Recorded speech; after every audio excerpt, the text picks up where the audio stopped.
Sultana room की एक मशहूर किताब से इक़्तिबास।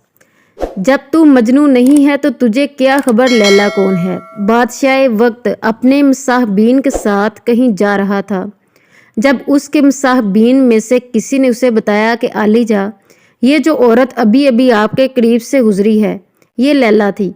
बादशाह ने पूछा, लैला कौन? उसे बताया गया कि हुजूर, लैला वो औरत है जिसकी खातिर एक शख्स अपने होशो हवास से बेगाना हुआ फिरता है, जिसे लोग मजनू पुकारते हैं। बादशाह को तजस्सुस हुआ। उसने हुक्म दिया, लैला को हाजिर किया जाए। आखिर हम भी तो देखें वो कौन सी हसीना है जिसकी खातिर एक शख्स दुनिया से बेगाना हो गया।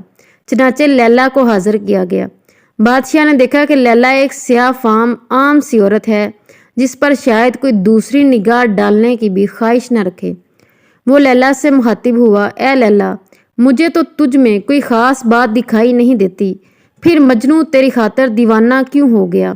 लैला मुस्कुराई और बोली, जब तू मजनू नहीं है तो तुझे क्या खबर लैला कौन है। अगर मेरा हुस्न जमाल देखना चाहते हो तो मुझे मजनू की आंखों से देखो, फिर तुझ में दुनिया की सबसे खूबसूरत औरत दिखाई दूंगी। लिहाजा ए मेरे दोस्त, जिस तरह लैला का हुस्न देखने के लिए मजनू की आंखें दरकार हैं, इसी तरह मुहम्मद मुस्तफ़ा सल्लल्लाहु अलैहि वसल्लम को देखने के लिए भी आशिक़े रसूल की आंखों की ज़रूरत है। अगर अबू जहल की आंखों से देखोगे तो अपने जैसा ही दिखाई देगा, लेकिन अगर आशिक़े रसूल की आंख से देखोगे तो उस जैसा कोई दूसरा खूबियों वाला नज़र नहीं आएगा। ऐसी और वीडियो देखने के लिए इस चैनल को लाइक कीजिए, सब्सक्राइब कीजिए। आपकी हौसला अफजाई का इंतज़ार रहेगा। जज़ाकल्लाह।